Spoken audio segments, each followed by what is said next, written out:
चलिए, hello once again. कैसे हो आप लोग? आई होप सब बढ़िया और मज़े में होंगे।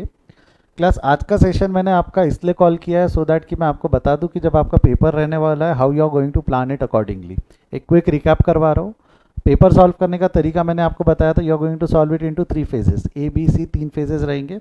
ए फेज़ के अंदर में आप कैलकुलेशन और थ्योरी वाले क्वेश्चन सॉल्व करेंगे, जो हमारे पार्टनरशिप के रेशियोज़ के कैलकुलेशंस थे, गुडविल कैलकुलेशंस, या अलग अलग चैप्टर्स में हमने छोटे छोटे कैलकुलेशंस पढ़े थे वो।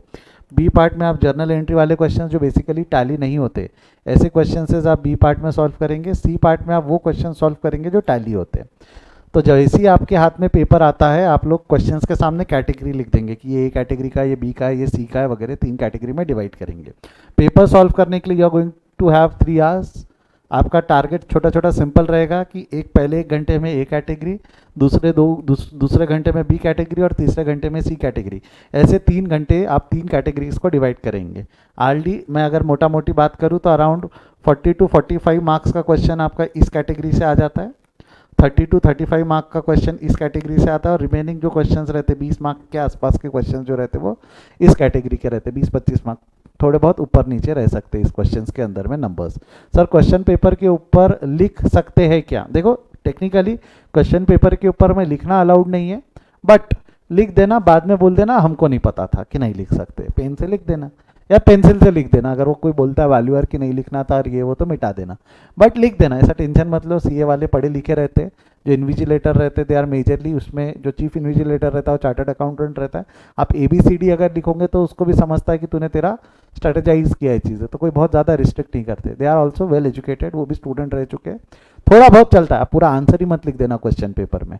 टिक लगाना, ABC लिखना, यहाँ तक चलता है। अगर वो बोलता है तो एक्सप्लेन करना, सर ABC एनालिसिस के हिसाब से मैंने पेपर को मार्क कर रखा है, इसलिए वो ABC लिखे, उसको भी समझ में आ जाएगा। ज़्यादा वो परेशान नहीं करेगा, ठीक है? तो लिख देना उतना। दूसरा, सबसे इंपॉर्टेंट दो डेट्स रहने वाले हैं आपका, 23 जुलाई और 24 जुलाई। बेटा, ये 2 तारीख को अगर मैं बात करूँ तो मोटा मोटी आप लोगों के जो सिलेबस में चैप्टर्स है, 20 चैप्टर्स है। You will have to have a target कि 23 जुलाई को आप पूरे के पूरे 20 चैप्टर्स जो है वो रिवाइज करें। जितने चैप्टर्स है वो रिवाइज करें। अब मैं जब बोल रहा हूँ तो 23 तारीख को बैठ के पगले जैसे प्रॉब्लम सॉल्व मत करना। आपने जो इंपॉर्टेंट नोट बनाए होते हैं, फॉर्मूलेज लिखे होते हैं, मैंने जो क्लास में चार्ट बनाए होते हैं, एक्सीडेंट पॉइंट लिखाए होते हैं, कैलकुलेटर्स की ट्रिक रहती है, उसको एक बार अपनी आंखों के नीचे से जाने देना। 23 तारीख को पूरे के पूरे 20 चैप्टर। एक सेकेंड।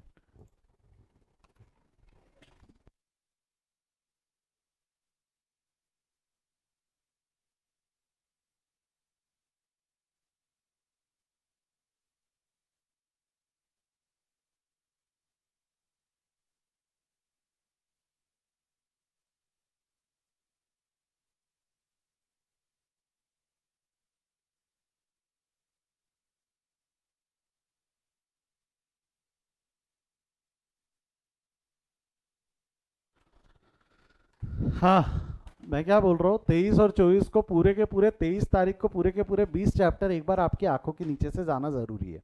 24 जुलाई को पेपर शायद आफ्टरनून में। पेपर का टाइमिंग क्या है आपका? 2 से 5 है। पेपर आपका 2 से 5 है, तो जो मॉर्निंग रहेगा, again you are going to revise the same thing. पहले दिन करोगे तो थोड़ा टाइम ज़्यादा लगता है, अगले दिन आप देखते हो तो कम टाइम में हो जाता है।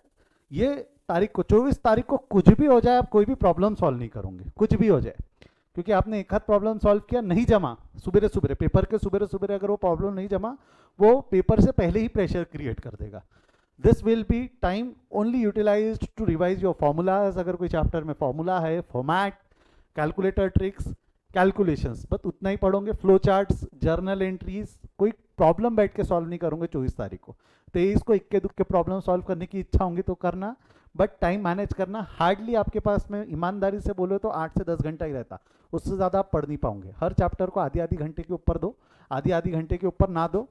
20 मिनट 25 मिनट एक एक चैप्टर रिवाइज करते जाओ, आगे बढ़ते जाओ। 23-24 का प्लान क्लियर है? 23-24 का प्लान क्लियर है? गड़बड़ नहीं होना मेरे को। ये दोनों तारीख, ये दोनों दिन में गड़बड़ करोगे, पूरा पेपर खराब करोगे, ये संभाल लेना अपने आप को। आई होप क्लियर है।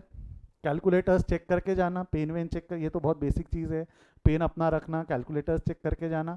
नया पेन मत वापरना, एक बहुत फालतू बात बता रहा हूँ मैं आपको, नया पेन मत वापरना अगर वो एग्जाम में चल, क्योंकि वो स्मूथ नहीं रहता। जो यूज पेन रहते हैं वो थोड़े स्मूथ रहते हैं, हमारा हाथ बैठा हुआ रहता है। स्केल वगैरह लेके जाना। अच्छा, मैं बार बार बोलता हूँ फॉर्मेट इंपॉर्टेंट है, मैं आपको बोल रहा हूँ एग्जाम के प्रेशर में ज़्यादा टेंशन नहीं लेना। आप लोग बिना फॉर्मेट के थोड़ा, ये जो है ना, ये तेरी आंसर शीट है ना, कॉपी जो रहती सीधी सीधी, इसको लेना, बीच में से फोल्ड कर, फ्रंट पेज छोड़ के बाकी पूरी बुकलेट को बीच से फोल्ड कर देना, तेरी बीच की लाइन बन जाती।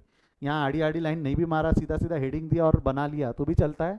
बहुत ज़्यादा फॉर्मेट में टाइम पास करना नहीं। जो स्केल रहती है, बच्चों को आदत रहती है ऐसी खड़ी डंडी आड़ी डंडी दोनों मारने की, सिर्फ खड़ी डंडी मारना, क्योंकि जब तू आड़ी डंडी मारता है, ये जो तेरी स्केल रहती है, स्केल से जब हम लाइंस खींचते, एक बार खड़ी डंडी खींचना आसान है, फिर उसको स्केल आड़ी करो और फिर 2 बार आड़ी डंडी। इतना टाइम पास मत करो। सीए का एग्जाम दे रहे हो, बीकॉम का नहीं कि बहुत फॉर्मेट वॉर्मेट पे नंबर कटेंगे। खड़ी खड़ी डंडी मार, आगे बढ़। आड़े डंडे मारने की जरूरत, आखिरी में टाइम बचा जीवन में तेरे पेपर में, तो तूने आड़े डंडे मारने के पीछे में समय बर्बाद करना। क्लियर है क्या यहाँ तक? और बहुत हुआ, अगर तेरे को नहीं लगता तो लाइन मत खींच, स्पेसिंग बराबर रख। बिना लाइन के भी अगर तू फॉर्मेट बना के आएगा तो वैल्यू और नंबर देता है। क्लियर है किसी को? हेडिंग वेडिंग प्रॉपर देना, नया क्वेश्चन नए पेज से चालू करना, और कोशिश करना कि जो सब क्वेश्चंस रहते हैं, क्वेश्चन नंबर 1, जैसा क्वेश्चन नंबर 1 में ए बी सी डी ऐसे कुछ सब क्वेश्चंस रहते हैं, कोशिश करना कि ये साथ में हो। ठीक है, कोशिश करना कि ये साथ में हो। इन केस अगर साथ में नहीं होता तो डोंट वरी। अगर आपका क्वेश्चन नंबर 1 ए पहले आ गया, फिर इसके बाद में क्वेश्चन नंबर 3 का ए आ गया, फिर बाद में आप क्वेश्चन नंबर 1 का बी यहाँ लिखते हो, कोई दिक्कत नहीं है। मैं आपको बता रहा हूँ, आप सीए का पेपर है, आपकी आंसर शीट देखना। आप जब आपकी आंसर शीट देखोगे ना, तो सामने में जो मार्क का टेबल होता है, मार्क्स देने का जो टेबल होता है, वो एक बार चेक करना। इंस्टीट्यूट बहुत समझदार है, इंस्टीट्यूट ने वो टेबल ऐसा बनाया हुआ है जिसके अंदर में question number 1, question number 2, question number 3, 4, 5, 6 ऐसे लिखे, और यहाँ पे हेड लिखे रहते ए बी सी डी, तो वैल्यूअर को नंबर देने में कोई दिक्कत नहीं होती, और लास्ट हेड रहता टोटल। तो अगर आपके बीच में सीक्वेंस जंप भी होते हैं तो it will not going to irritate valuer. Valuer क्या चेक करेगा? क्वेश्चन नंबर ए 8 नंबर मिले, वो यहाँ लाकर लिख देगा 8 नंबर। फिर तूने क्वेश्चन नंबर 3 का ए सॉल्व किया तो कुछ नहीं, क्वेश्चन नंबर 3 के आंसर्स वो यहाँ लिख देगा। फिर तूने सी सॉल्व कर दिया तो सी के नंबर वो यहाँ लिख देगा बाद में ये। फिर बाद में वो टोटल मारता है, तो उसके लिए ईजी होता है पेपर चेक करना। बीकॉम में ऐसा फॉर्मेट नहीं रहता वैल्यूअर को पेपर चेक करने के लिए, जो फ्रंट पेज रहता है। तो इसलिए बीकॉम या 11th-12th में बोला जाता था कि ए के जितने भी ये जो है सीरीज, ये साथ में रखो ताकि उसको मार्क्स देने में दिक्कत ना हो। यहाँ प्रॉब्लम हमारे साथ नहीं होने वाली, क्योंकि उसका मार्किंग का सिस्टम अलग है, मार्किंग का फॉर्मेट जो दिया हुआ है बेस वो अलग है। तो ये बच्चों ने मेरे को बहुत बार पूछे कि सर अगर क्वेश्चन जंप हो रहे हैं तो प्रॉब्लम है क्या? कोई प्रॉब्लम नहीं है। तू तेरा ये पैटर्न नहीं छोड़ना। कौन सा वाला पैटर्न नहीं छोड़ना? A B C. देखो लगता है थेरी क्वेश्चंस, क्वेश्चन नंबर 1 का सी, क्वेश्चन नंबर 7 का बी, क्वेश्चन नंबर 8 का 9, जो करना है कर। बट एक चीज़ याद रखना, क्वेश्चन पेपर पे टिक मार देना कि कौन से क्वेश्चन तूने सॉल्व किए और कौन से क्वेश्चन तेरे पेंडिंग है, क्योंकि नहीं तो बाद में तेरा यही ढूंढने में टाइम लग जाएगा कि कौन सा क्वेश्चन मैंने लिख दिया और कौन सा क्वेश्चन मैंने नहीं लिखा। समझा क्या बोला मैंने?